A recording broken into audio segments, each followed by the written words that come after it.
નમસ્કાર કેટીવી ખાસ ખબર સાથે હું જયમીની સમાચારની શરૂઆત કરીશું ભાવનગરથી। ભાવનગર શહેરના અકવાડા વિસ્તારમાં મેગા ડિમોલેશન કાર્યક્રમ યોજાયો હતો, જેમાં અધિવાડા ગામ સુધીના 24 મીટર ટીપી રોડ પરનું 1500 ચોરસ મીટરનું દબાણ દૂર કરવા માટે મનપાએ ડિમોલેશન કામગીરી હાથ ધરવામાં આવી હતી। ધાર્મિક સ્થળો અને અન્ય પાકા દબાણો પર બુલડોઝર ફેરવી તોડફોડ કરવામાં આવી હતી। મનપા દ્વારા યોજાયેલી આ કામગીરી દરમિયાન જિલ્લા પોલીસ વડા નીતેશ પાંડે, ડીવાયએસપી આર સિંધાલ સહિત 15 જેટલા પીઆઈ અને પીએસઆઈ તથા 150 પોલીસ કર્મીઓની સાથે ચુસ્ત બંદોબસ્ત ગોઠવવામાં આવ્યો હતો। દમન બળને કારણે ડિમોલેશનની કામગીરી શાંતિપૂર્ણ માહોલમાં યથાવત રહી હતી અને સફળતાપૂર્વક પૂર્ણ થઈ હતી। ભાવનગરમાં અકવાડામાં મેગા ડિમોલેશન યોજાયું હતું, જેમાં અધિવાડા સુધીના 24 મીટર રોડ પર કામગીરી યોજાઈ હતી। ધાર્મિક અને પાકા દબાણો તોડાયા હતા। જિલ્લા પોલીસ વડા સાથે ચુસ્ત બંદોબસ્ત કરવામાં આવ્યો હતો। આ કાર્યક્રમ શાંતિપૂર્ણ માહોલમાં યથાવત ચાલ્યો હતો, જેમાં ધાર્મિક અને અન્ય પાકા દબાણો દૂર કરવામાં આવ્યા હતા। ડિમોલેશનની કામગીરી શાંતિપૂર્ણ રીતે થઈ હતી, જેમાં 150 પોલીસ કર્મીઓ સાથે ચુસ્ત બંદોબસ્ત રાખવામાં આવ્યો હતો, જેમાં પોલીસ વડા નીતેશ પાંડે, ડીવાયએસપી આર સિંઘાલ સહિત 15 જેટલા પીઆઈ અને પીએસઆઈ તથા 150 પોલીસ કર્મીઓની સાથે ચુસ્ત બંદોબસ્ત ગોઠવવામાં આવ્યો હતો।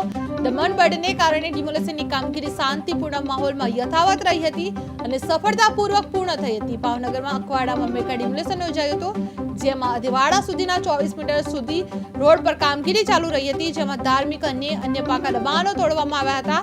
જિલ્લા પોલીસ વડા સાથે ચુસ્ત બંદોબસ્ત કરવામાં આવ્યો હતો, જેમાં આ કાર્યક્રમ શાંતિપૂર્ણ માહોલમાં યથાવત ચાલ્યો હતો। ભાવનગર જિલ્લા પોલીસ વડા સાથે ચુસ્ત બંદોબસ્ત રાખવામાં આવ્યો હતો, જેમાં ડિમોલેશનની કામગીરી હાથ ધરવામાં આવી હતી। જે પોલીસ વડા સાથે ચુસ્ત બંદોબસ્ત કાર્યક્રમ યોજવામાં આવ્યો હતો, જેમાં જિલ્લા પોલીસ વડા સાથે ચુસ્ત બંદોબસ્ત કરવામાં આવ્યો હતો। જે આ કાર્યક્રમ શાંતિપૂર્ણ માહોલ યથાવત રહ્યો હતો, જેમાં પાકા દબાણો તોડવામાં આવ્યા હતા। 24 મીટર રોડ પર કામગીરી ચાલી હતી। જે ડિમોલેશન યોજાયું હતું, જેમાં અધિવાડા સુધી 24 મીટર રોડ પર સુધી કામગીરી હાથ ધરવામાં આવી હતી। ભાવનગર અકવાડામાં મેગા ડિમોલેશન યોજાયું હતું, જેમાં અધિવાડા સુધીના 24 મીટર રોડ પર કામગીરી કરવામાં આવી હતી। ધાર્મિક અને અન્ય પાકા દબાણો તોડવામાં આવ્યા હતા। જિલ્લા પોલીસ વડા સાથે ચુસ્ત બંદોબસ્ત રાખવામાં આવ્યો હતો। જે આ કાર્યક્રમ શાંતિપૂર્ણ માહોલમાં યથાવત રીતે ચાલ્યો હતો, જેમાં જિલ્લા પોલીસ વડા સાથે ચુસ્ત બંદોબસ્ત રાખવામાં આવ્યું હતું। આ કાર્યક્રમ શાંતિપૂર્ણ માહોલમાં યથાવત રહ્યો હતો, જે ડિમોલેશનની કામગીરી હાથ ધરવામાં આવી હતી। ભાવનગર અકવાડામાં મેગા ડિમોલેશન યોજાયું હતું, જેમાં અધિવાડા સુધીના 24 મીટર રોડ પર કામગીરી કરવામાં આવી હતી। ધાર્મિક અને અન્ય પાકા દબાણો તોડવામાં આવ્યા હતા। અધિવાડા સુધીના 24 મીટર રોડ પર કામગીરી કરવામાં આવી હતી અને જિલ્લા પોલીસ વડા સાથે ચુસ્ત બંદોબસ્ત કરવામાં આવ્યું હતું, જેમાં પોલીસ કર્મીઓ પણ હાજર રહ્યા હતા। આજ રોજ ટીપી સ્કીમ નંબર 23 તરસમિયા જે 24 મીટરનો રોડ જે ટીપી રોડ છે, એમાં લગભગ 90% રોડ બની ગયો છે। એમાં 5-10% જેવો બાકી હતો। એની અંદર મદ્રેસાના અમુક બિલ્ડિંગ આવતા હતા, તે આજ રોજ માન્ય કમિશનર સાહેબને હુકમથી જે હોસ્ટેલના થોડા બિલ્ડિંગ હતા અને 6 ફ્લેટ છે, ત્યાં દૂર કરવાની કાર્યવાહી હાથ ધરવામાં આવેલ છે।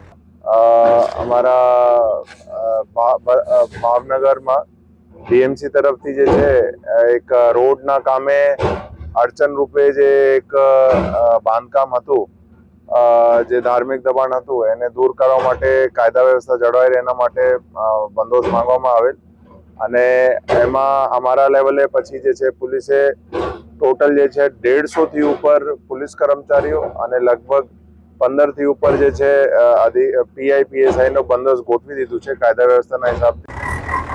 આજ રોજ ટીપી સ્કીમ નંબર 23 તરસમિયા જે 24 મીટરનો રોડ જે ટીપી રોડ છે, એમાં લગભગ 90% રોડ બની ગયો છે। એમાં 5-10% જેવો બાકી હતો।